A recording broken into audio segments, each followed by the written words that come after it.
July 6 വിശുദ്ധ Maria Goretti.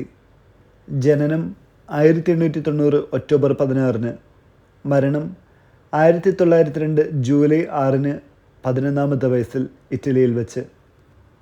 ഇറ്റലിയിലെ കൊറിനാൾഡോയിലെ വളരെയധികം ദാരിദ്ര്യം നിറഞ്ഞ ഒരു ഭവനത്തിലായിരുന്നു മരിയയുടെ ജനനം. അവളുടെ പിതാവ് ഒരു കൃഷിക്കാരനായിരുന്നു. മകൾക്ക് ആവശ്യമായ വിദ്യാഭ്യാസം നൽകുവാൻ അദ്ദേഹത്തിന് സാധിക്കുമായിരുന്നില്ല. അതുകൊണ്ട് അവൾ എഴുത്തും വായനയും അറിഞ്ഞുകൂടാതെയാണ് വളർന്നു വന്നത്. മരണത്തിന് ഏതാനും മാസങ്ങൾക്ക് മുമ്പായിരുന്നു അവളുടെ പ്രഥമ ദിവ്യകാരുണ്യം പോലും നടന്നത്. മറ്റെല്ലാ കുട്ടികളെക്കാളും പ്രായത്തിൽ മുതിർന്നത് മരിയയായിരുന്നു. മരിയയ്ക്ക് 9 വയസ്സുള്ളപ്പോൾ അവളുടെ പിതാവ് കുടുംബവുമായി നെറ്റൂണുവിലേക്ക് പോന്നു. 10-ാമത്തെ വയസ്സിൽ പിതാവ് രോഗിയായി മരിച്ചു. മരിയ താമസിച്ചിരുന്നത് നെറ്റൂണോയിലെ ധനികരായ സെറേനല്ലെ കുടുംബക്കാർ താമസിച്ചിരുന്ന ഭവനത്തിൻ്റെ മുകൾ നിലയിലായിരുന്നു. അവിടെ തന്നെ ജോലിക്കാരിയായിരുന്നു മരിയയുടെ അമ്മ അസൂന്ത. വളരെയധികം കുത്തഴിഞ്ഞ ജീവിതം നയിച്ചിരുന്ന ഒരു കുടുംബമായിരുന്നു സെറേനല്ലിയുടേത്. അവിടുത്തെ അലക്സാൻഡ്രോ മരിയയെ പാപത്തിന് ക്ഷണിച്ചു. അവൾ ആ വിവരം അമ്മയോട് പറഞ്ഞു. അമ്മയോട് പറഞ്ഞത് ഇപ്രകാരമാണ്: അമ്മേ, എൻ്റെ ശരീരം കഷ്ണം കഷ്ണമായി മുറിക്കുകയാണെങ്കിൽ കൂടി ഞാൻ പാപം ചെയ്യുകയില്ല. ഒരിക്കൽ മരിയയുടെ മാതാവും സഹോദരങ്ങളും കൃഷിത്തോട്ടത്തിലായിരിക്കുമ്പോൾ അലക്സാൻഡ്രോ ആ വീട്ടിലേക്ക് കടന്നു വന്നു. അവൻ മരിയയോട് തൻ്റെ കുപ്പായം തയ്ച്ചു തരാമോ എന്ന് സഹായം ചോദിച്ചു.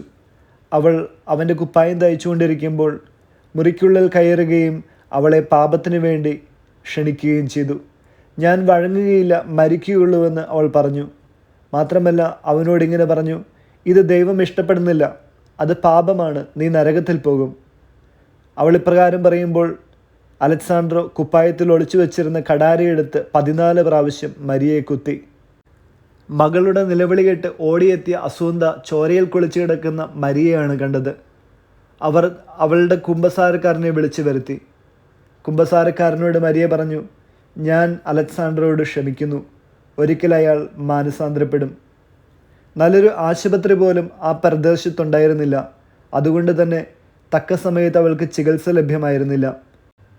അകലെയുള്ള ആശുപത്രിയിലേക്ക് എത്തുമ്പോഴേക്കും അവളുടെ മരണത്തിൻ്റെ സമയമായിരുന്നു.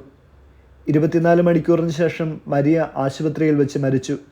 ഘാതകന് 30 വർഷത്തെ ജയിൽ ശിക്ഷ കിട്ടി. 27-ാം വർഷം ജയിൽ വിമുക്തനായി പുറത്തു വന്ന ശേഷം അയാൾ അമ്മ അസൂന്തയോട് മാപ്പ് ചോദിച്ച് ഒരു സന്യാസ സഭയിൽ സഹോദരനായി ചേർന്നു. അമ്മയുടെ 82-ാമത്തെ വയസ്സിൽ 1947 മരിയ ഗൊരേത്തിയെ അനുഗ്രഹീത എന്ന് വിളിച്ചപ്പോൾ അമ്മ അസൂന്തയും 2 സഹോദരിമാരും 1 സഹോദരനും വിശുദ്ധ പത്രോസിൻ്റെ ബസിലിക്കയിൽ സന്നിഹിതരായിരുന്നു. വിശുദ്ധയുടെ നാമകരണത്തിന് വിശുദ്ധ പത്രോസിൻ്റെ അങ്കണത്തിൽ മരിയ ഗൊരേത്തിയുടെ അമ്മയോട് ചേർന്ന് അലക്സാൻഡ്രോ തൻ്റെ 66-ാമത്തെ വയസ്സിൽ മുട്ടുകുത്തി നിൽക്കുന്നുണ്ടായിരുന്നു. 1950 വിശുദ്ധ വത്സരത്തിൽ 12-ാം പിയൂസ് മാർപ്പാപ്പ മരിയ ഗൊരേത്തിയെ പുണ്യവതി എന്ന് പേര് വിളിച്ചത് വിശുദ്ധ പത്രോസിൻ്റെ അങ്കണത്തിൽ വെച്ചാണ്.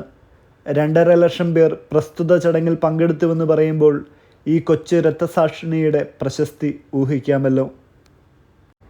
വചനം 1 കോറിന്തോസ് 9-ാം അധ്യായം 16-ാം വാക്യം: ഞാൻ സുവിശേഷം പ്രസംഗിക്കുന്നെങ്കിൽ അതിലെനിക്ക് അഹംഭാവത്തിന് വകയില്ല, അത് എൻ്റെ കടമയാണ്. ഞാൻ സുവിശേഷം പ്രസംഗിക്കുന്നില്ലെങ്കിൽ എനിക്ക് ദുരിതം. വിചിന്തനം: മരിയ ഗൊരേത്തി സുവിശേഷം പ്രസംഗിക്കുവാൻ വേണ്ടി ലോകത്തിൻ്റെ മധ്യേ ഇറങ്ങിപ്പോയിട്ടില്ല.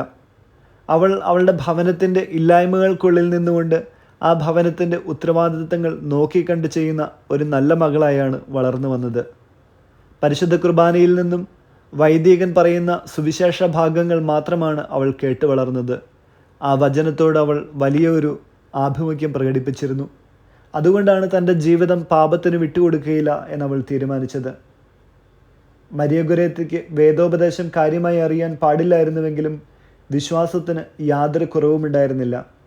കാർഡിനൽ സലോട്ടി പറയുന്നു: മരിയ ഒരു രക്തസാക്ഷിയായിരുന്നില്ലെങ്കിൽ കൂടി അവളൊരു വിശുദ്ധയാകുമായിരുന്നു. അത്ര പരിശുദ്ധമായിരുന്നു അവളുടെ അനുദിന ജീവിതം.